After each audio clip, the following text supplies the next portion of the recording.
Okay, the time is 6:32. I'll call this work session of the mayor and council to order. We'll go over the regular agenda first. We have the invocation and announcements. You all received a copy of the announcements. Pledge to the flag. We have no ceremonial matters.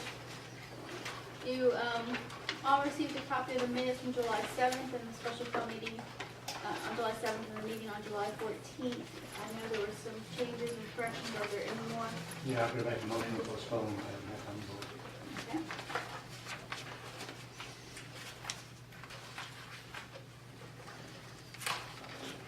We have no invited guests. Mr. Chandler, do you have a report for us? If I could give it now, I wouldn't have to give it out in the session and take up any time. Just a few updates.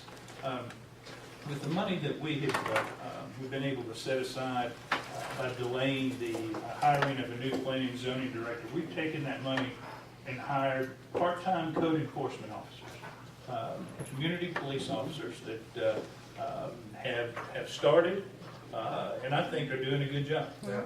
We are able to cover Saturdays, evenings when people are at home, and I think over time we're going to have a big impact on quality of life and code enforcement.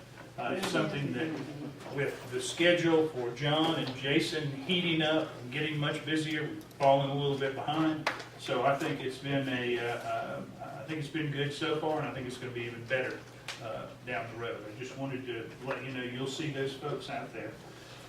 Had a meeting last Friday at the CID with Georgia DOT and Gresham Smith regarding one of the items on the agenda for the CFI, and that was to talk about options other than span wires in the air at the intersection.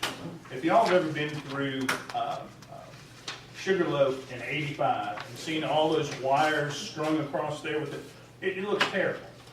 This is a very important development and improvement for our future, and we've been pushing for the possibility of something besides those wires.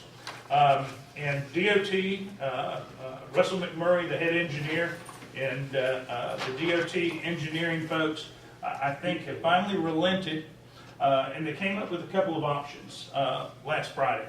I think Mr. Witz, you were there to see that. These are they're both big bridges across. One is tubular, and White will pass that around, and the other is a more traditional signal bridge that you might see at railroad crossings. I have asked probably 40 people to look at this over the last weekend and couple of days, and to a person, they prefer the signal bridge down below. I know this is white, but if you even painted it, powder coated it black or dark green, it's not going to change the look. So I would we are proceeding to get a proposal from Gresham Smith for the design and engineering. DOT, Davita White, our program manager, has taken that back and will let us know if she can get approval through her engineering folks. It is not cheap. That 200-foot signal bridge right there is probably $200,000 to $250,000. They said there would be a credit of about $150,000 for what they had planned. And then in addition to that one, you have smaller signal bridges entering the CFI intersection, both east and west, which are probably going to be about $100,000 a piece. We don't know yet. But my comment was, thank God for SPLOST. And this will be a proposal that will be brought to y'all to consider. I think it is an investment that we seriously need to consider. We already have taken the landscaping on. We've taken the screening for the detention ponds. We're going to make this a beautiful entrance to our town, and it's going to be much safer. It's going to be much quicker through through the intersection. So just another step in trying to improve the plans for the CFI. Just wanted to update you on that. The final thing, in planning and zoning, you guys are well aware of the number of applications and the import of a couple of those applications that included multifamily, a subject I know that has been, it's a little controversial everywhere you go. One thing I wanted to do, I think I've seen a couple of y'all, I've got enlarged copies of the two applications that include multifamily. Barbara, I don't think you got those. Let's see, and Tom and Dave, I don't think I've seen you guys. So take that, it's a little easier to read. We have also hired a consultant, a land use expert who's very familiar with our code and ordinance. She may have helped, if not drafted, at least amended a couple of times. Megan will, and she will have a report early in August, I guess. And at that point in time, this is going to be an education process, folks. And you sure don't need to be in a hurry to make a decision. It's an education for us. It's going to be an education for the property owners. And it's going to be a process. So when we get that report, we'll either have a work session with everybody. We might do a 3 and 3, but that'll definitely continue the education process. So I just wanted to update you on those few things, and I appreciate it. And if I may add, on that education process for everyone, can we put out a press release or put out on Facebook exactly what the process is for a zoning application? I've taken a few phone calls and people think that I should have already made a decision and they don't really understand when they can say something or what to say or what the truth is. And so, we're going through a lot of education, just here's the process and here's what's happening. Is there we put out some, just a summary of what Can we happens. put out something about, we're hiring outside consultants to help us with, what I mean, so people know that we're really taking it seriously and it's just not, There's a lot of misinformation. a lot of this. We can do that. Well, but you're right, I've already, y'all voting on that tonight? We're gonna vote on it before it's planned. But it's just, people don't understand. They just don't understand the process. All right, I've already got the email. I can't believe you're gonna cram this down our throats. And I'm like, I'm not cramming anything anywhere. I'm just, once the application's been submitted, we just gotta follow this process. Just law. Who was the person you said, the professional, what was the name? Melanie? Megan will. Megan Will? She was with Jordan Jones and Goulding, actually, I think, worked with John Davis. And she's with Crib Billbeck. And who's holding the meeting on Wednesday? The meeting on Wednesday, I guess, is a property owner meeting for the Linwood Group. For the East Side Village application. And so are we sponsoring that meeting? No, we just allow them the space. We just provided the space. It's part of the education. I'll be there. Well, and that raises a question too. I mean, council members can be there. Do we have a problem if more than 3 or 4 of us are there? You do if you don't advertise it. If you have the quorum with the mayor present, then you've got issues. I do not plan on being there. Yeah. So I wouldn't be there I'd make it a maximum of 3 unless you're gonna advertise it as a meeting. Okay. Let's see, Wednesday. 24 hours? Is it this one? Wednesday. It's Wednesday night. Wednesday. It's Wednesday at, what was it, 7 o'clock? I'll pass, let y'all get it. With the mask on, did everybody recognize me? I got all my meetings set up this week, I didn't include that Code one. enforcement officers, those are the reserve officers. Right. And so they're sworn police officers, so they can issue citations, is that right? That badge has a big impact. Right. And then the arm mask, the CFI arm mask, would that, the funding we're looking at, when would that, I guess, be allocated now, or in Well- 2017 when it's actually constructed, or? There would have to be a commitment. Mhm. The first thing that would have to be funded is the contract to do the design with Gresham Smith. We should be able to bring that back, maybe not the next meeting, but the meeting after that. So, Depends on how quick DOT says, and she's very positive right, about approving the signal bridge type design, but we haven't heard about it.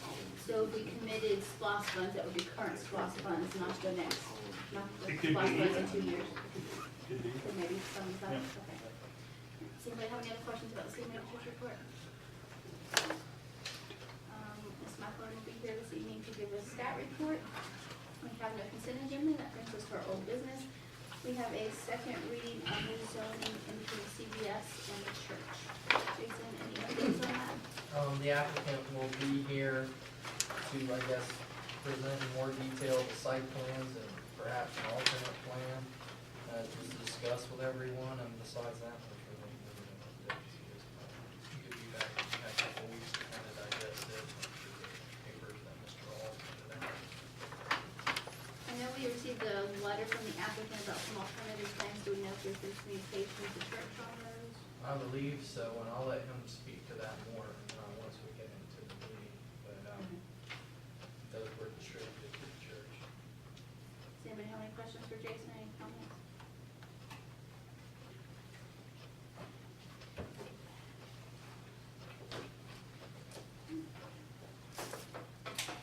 Then we have a second reading on the conditional use permit for the church over in Fountain Square. Jason? Correct, this is, we've got several churches over there already, both in Ray Montgomery's portion of Fountain Square and Campco Management's portion.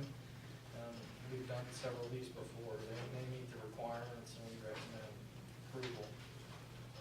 Just with the one condition that as far as alcohol goes, that since they're moving in, that they won't limit anybody else's use.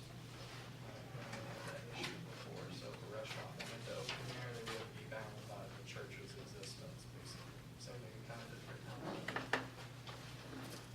It's pretty standard. Anybody have any questions? How many churches are there now? 2 or 3? At least two.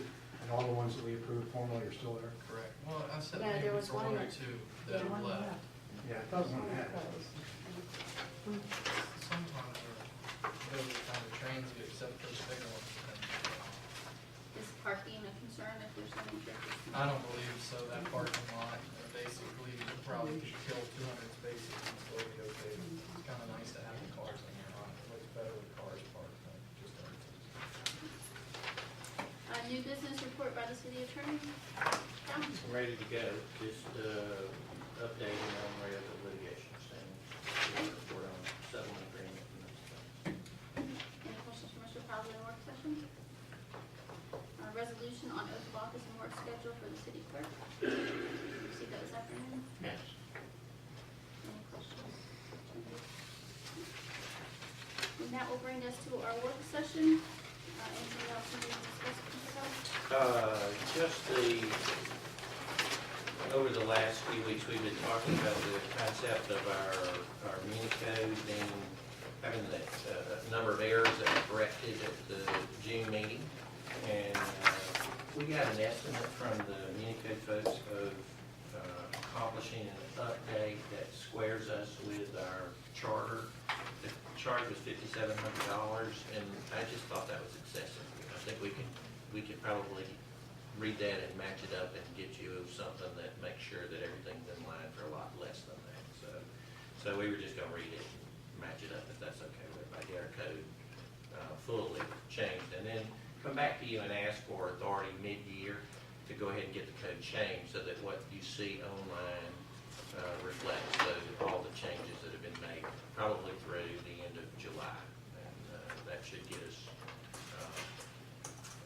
a document that takes care of everybody's needs. So, I guess, when would we actually have a code that's online, that's updated with everything? The one, well, it'll probably be 3 or 4 months after we send those changes in that it actually gets implemented, so. And what's the cost of that? Because right now we pay for an annual update, which is done in March. So it would be the It's cost gonna of be the that charge. It'll be- $5,700? No, that's not, no, it's a lot It's a less than that. different service. Yeah, it's a different service to just, when we send them changes that we want them to make, I did have a calculation of what that is. But it's $1,800, it's significantly less than going through the code and comparing the charter and the code and making recommendations as to what should change in order to make them consistent with each other. And I don't see in this file where I kept that email. But there was a standard, and it's not insignificant, it's $1,000, $1,800, somewhere in that range. I got it. It's 700 for the internet code, 750 for the hard copy codes that y'all order updates with. Some call them Muni Pro. It's $295. So those are the annual is $1,135 total what you get. So you do that an extra time this year. This might be a good time to introduce Phyllis to Municode, if y'all could work together on that. It's a pretty simple process. The update part of it is a pretty simple process. And Ms. Richardson and I have been working, I think, well together in terms of what we've been doing and in terms of communicating back and forth resolutions and signatures. So she's already in the flow in terms of what y'all have done since she took her position. So that just happens naturally. I mean, she's got to get the signature. She sends us copies. We send them back. She needs things for us to sign, so that we are already into that. The update part, it's really a letter and just making sure that everything is final that you're sending off. And so, They usually make an annual pilgrimage to most of their clients, so we'll make sure they do that. So, make sure that everybody's familiar. We have the Harbor Oaks Daycare traffic concern. Ms. Rollins asked that we put on our agenda. I believe, Ms. Rollins, correct me if I'm mistaken, but there's a curb and their daycare is trying to come, or traffic is trying to come out that side Yes, we exit figured, entrance. the neighborhood came before the council about 14 years ago or something and asked that they wanted to cut in the curb there, and it was denied. The owner of the daycare was not the owner at that time, but since then, they jumped the curb. There is no cut into Harbor Oaks. Our residents try to come in that entrance are forced to face somebody jumping the curb at them. So I've had an opportunity, I've gone out and met with them. I think it's Miss Carey, who is the owner operator, and we discussed the possibility of placing, I told her you could get rubberized traffic stops. She only has 5 or 6 spaces. 6 spaces. 6 spaces.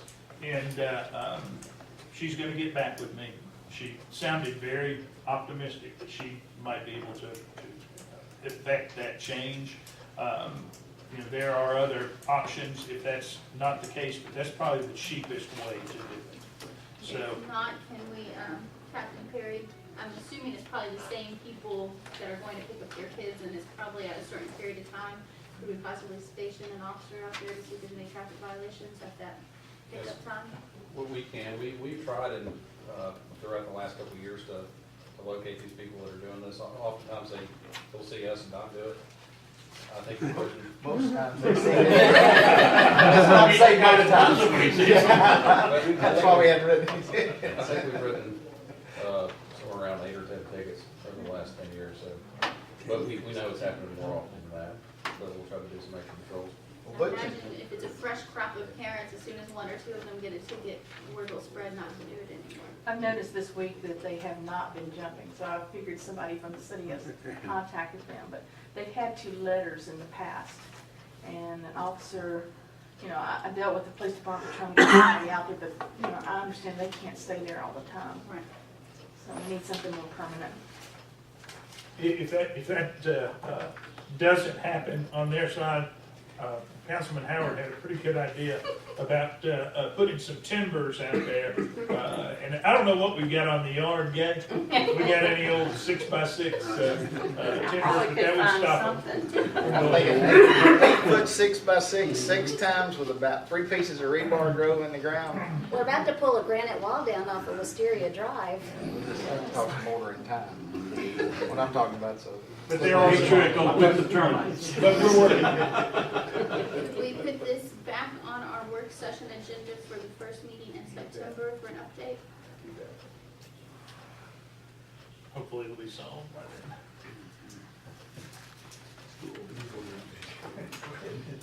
Next, we have the Parks and Rec Advisory Board members.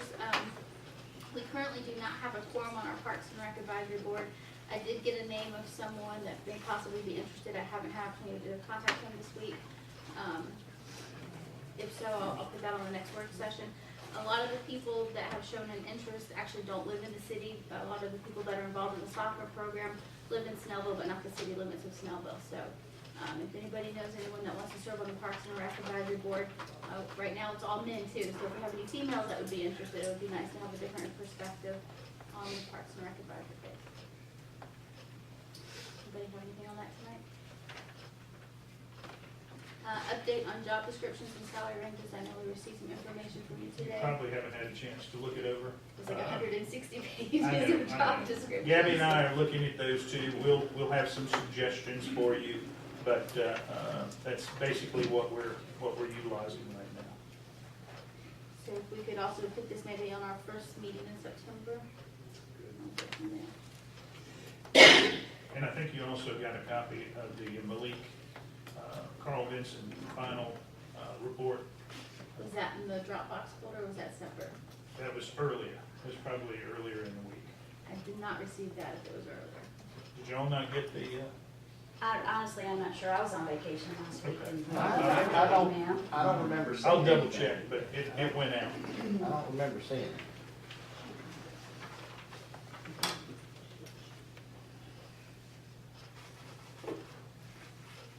Anything else on that? Okay. Planning retreat update. I know we had talked about 2 dates before. I had some questions. September's quickly approaching, so I need to block it off if we are gonna go.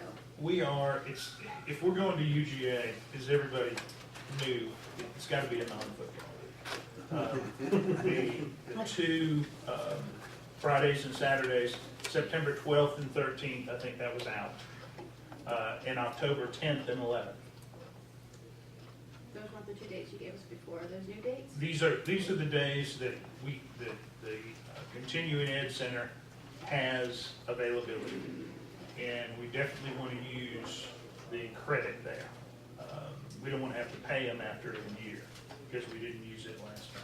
So that those 2 other September weekends are out because Yep. they're, Yeah, this is the 12th and 13th of September or the 10th and 11th of October. So if y'all can check.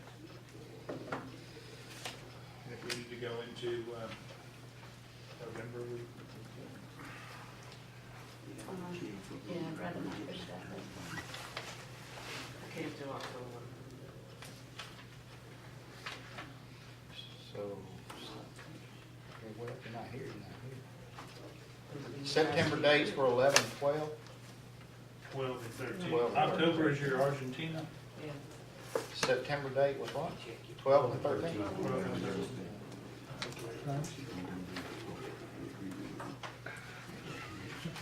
Yeah, I mean, it works for me. You know what, the 12th was that bus tour, but we could skip that. I'll have to check. I don't know what calendar. Okay. Let me know, and I'll get with Gordon. and give you a- Do we know what the times would be? Are we gonna go, I know that before the staff had gone, like earlier in the day on Friday, and we had come in later in the day on Friday, so do we know the time on Friday? Last time, we were gonna work on mayor and council because we had a lot of time to go over. And it was going to be a full day on Friday and then cementing everything on Saturday.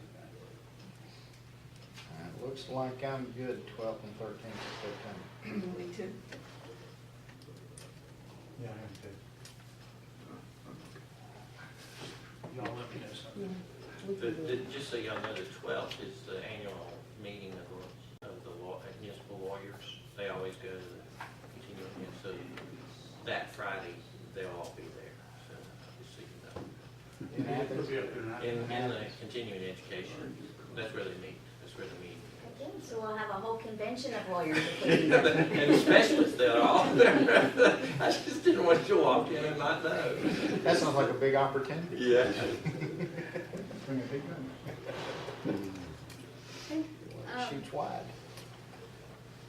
Outsourcing our accounting services.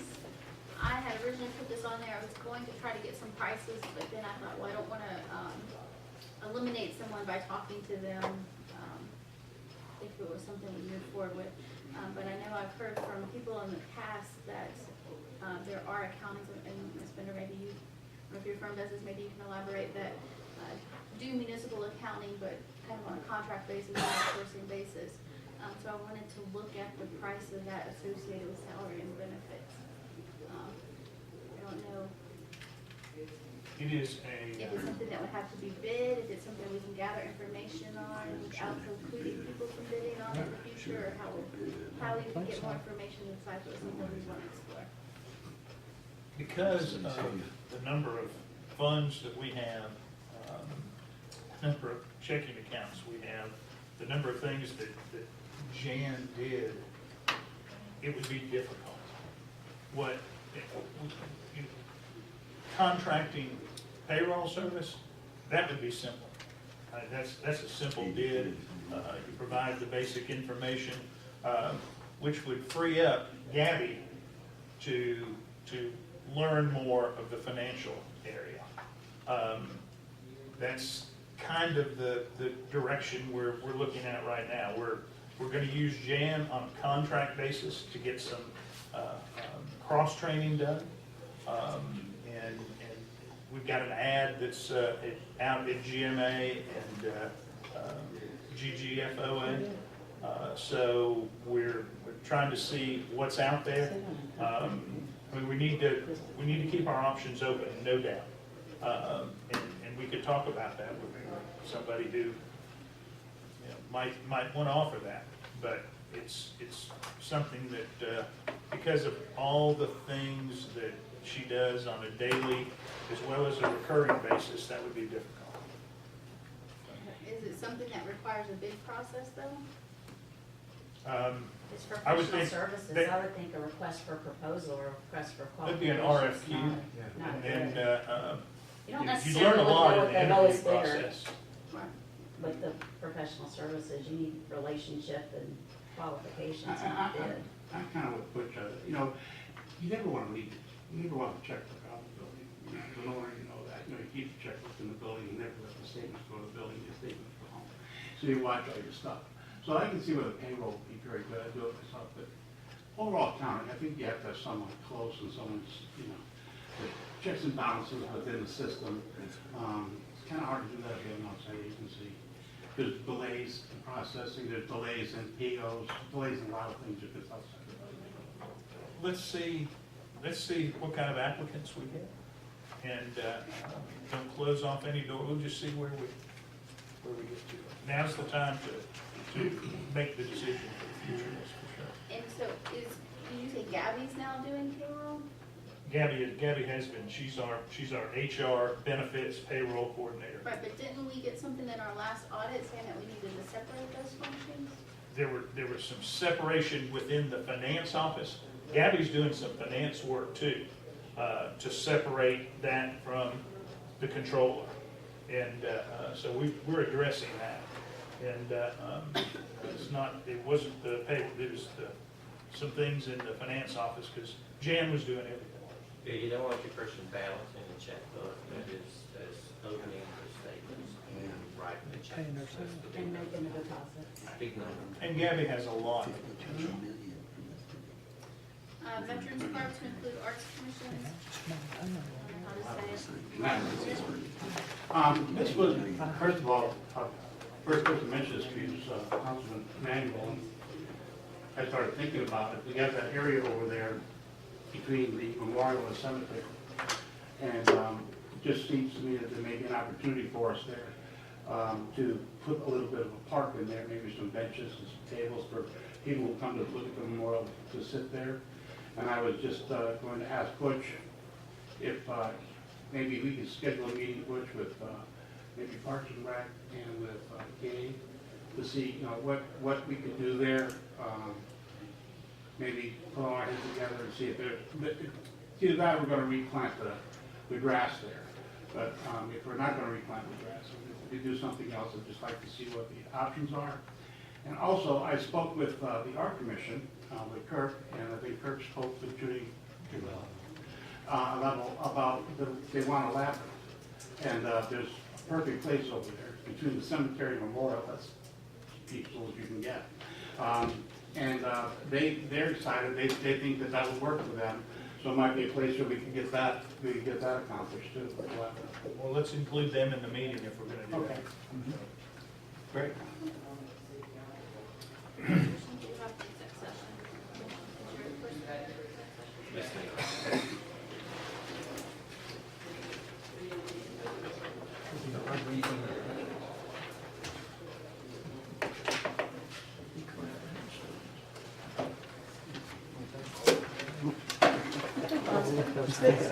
Is it- During work session of the mayor and city council of Snellville, Georgia, Mayor Carlton announces certain matters will be discussed in a closed session. And ask council to advise the city respective